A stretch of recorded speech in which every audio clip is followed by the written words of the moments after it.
어떠한 상황에 닥쳤을 때 A라는 선택과 B라는 선택이 있으면 누구는 A라는 선택을 할 확률이 높다, B라는 선택을 할 확률이 높다, 이런 것들이 가치관에 따라서 나눠진다라고 제가 말씀을 드렸잖아요. 그렇다라고 하면은 가치관마다 인생이 어떻게 흘러갈지는 대략적으로 약간 정해져 있다라고 생각을 하거든요. 저는 그게 운명이라고 생각을 해요.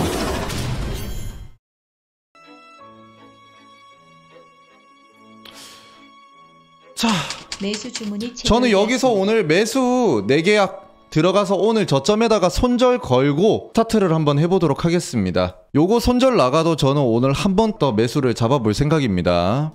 유튜브 여러분 반갑습니다. 로하. 일단 어저께 제가 생각했었던 지점이 하방으로 뚫리게 되면서 그동안 이어왔었던 연승을 갖다가 끊기게 되었어요. 그래서 어저께 같은 경우에는 오후장 내내 차트를 보는데 이거 많이 하락하지는 못할 자리다 라고 생각을 했었어요. 연저점하고의 거리가 애매했기 때문이에요. 그래서 어저께 보니까 차트가 중간에 하락에 브레이킹이 걸려주더라고요. 브레이킹이 중간에 걸렸는데도 불구하고 억지로 내려가지고 저점을 뚫는 형태의 모습이 보여지더라고요. 그런 식의 모습은 하락의 정상적인 패턴은 아니거든요. 그래서 저는 일단은 또 단기 저점 나왔다라는 관점, 하지만 이 자리를 또 뚫을 수도 있다라고는 생각을 해요. 또 뚫어도 저는 매수 관점으로.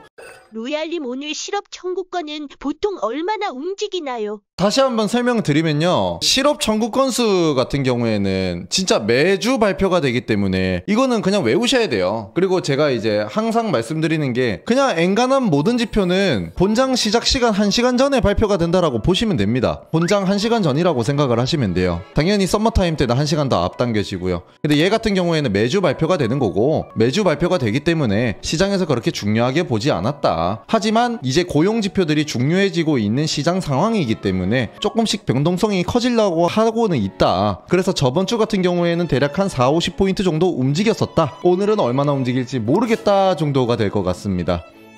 좋아요와 구독.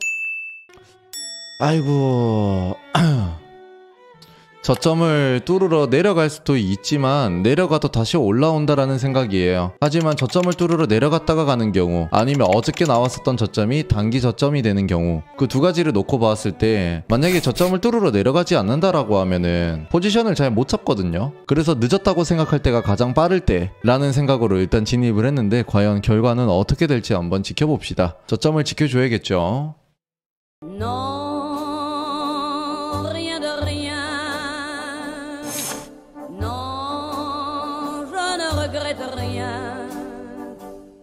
아까 전에 120분 선 터치, 이제는 240분 선 터치, 이평선 터치 순차적으로 번갈아 가면서 하면서 고점 뚫으면서 올라가고 터치하고 올라가고 터치하고. 원웨이 상승 차트에서 프리장에서 이런 움직임이 굉장히 많이 나오기는 해요. 로얄님 해선 차트도 잘 보시지만 여자 볼 때는 무슨 지표 보시나요? 어저께였나 제가 가치관이랑 운명에 대해 가지고 조금 약간 철학적인 이야기를 한 게 있었잖아요, 여러분들. 어떠한 가치관을 가지고 살아온 사람, 이 가치관의 형성 과정은 유전도 있겠지만은 본인이 살아온 환경에 따라서 설정이 되는 거겠죠. 어떠한 상황에 닥쳤을 때 A라는 선택과 B라는 선택이 있으면 누구는 A라는 선택을 할 확률이 높다, B라는 선택을 할 확률이 높다, 이런 것들이 가치관에 따라서 나눠진다라고 제가 말씀을 드렸잖아요. 그렇다라고 하면은 가치관마다 인생이 어떻게 흘러갈지는 대략적으로 약간 정해져 있다라고 생각을 하거든요. 저는 그게 운명이라고 생각을 해요. 근데 이런 이제 어떤 가치관을 가지고 있냐, 이거는 이제 대화를 몇 마디만 나눠보면 알죠. 그러면 이 사람의 미래가 보여요. 내랑 같이 함께 하면은 이 사람하고 어떠한 미래를 살아갈까, 내가 과연 이 사람을 만나서 더 발전을 할 수 있을까, 이런 것들이 보이거든요. 그러면은 아무리 이쁘고 그래도 이게 안 만나지고 이런 게 있죠. 가치관은 생각이고 말과 행동이 다르면 무색한 거 아니겠어요? 그 사람의 진솔된 행동을 봐야겠죠. 이평선이 데드크로스 난다고 무조건 매도 잡는다고 수익 나는 게 아니잖아요. 어쩔 때는 매도 잡아도 수익 날 때가 있겠지만 어쩔 때는 매수 잡아야 수익 나는 구간도 있을 거예요. 가치관도 보조지표 아니겠습니까? 참고 정도. 과연 지표는?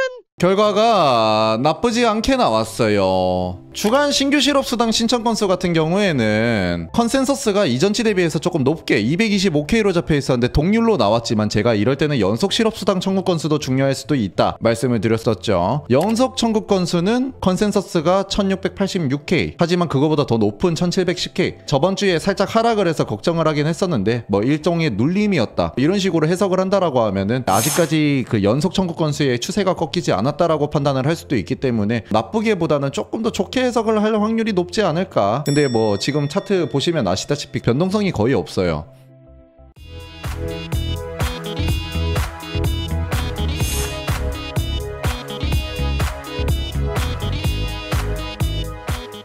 자, 고점까지 오오오오. 자, 금일 고점 돌파. 한 테크 높게 움직이노. 좋아요. 좋아요와 구독. 보통 이런 식의 차트가 시작하자마자 바로 위로 쏘는 경우들이 많던데 바로 쏴주면 좋겠네요. 2초, 1초. 자, 본장 컴온!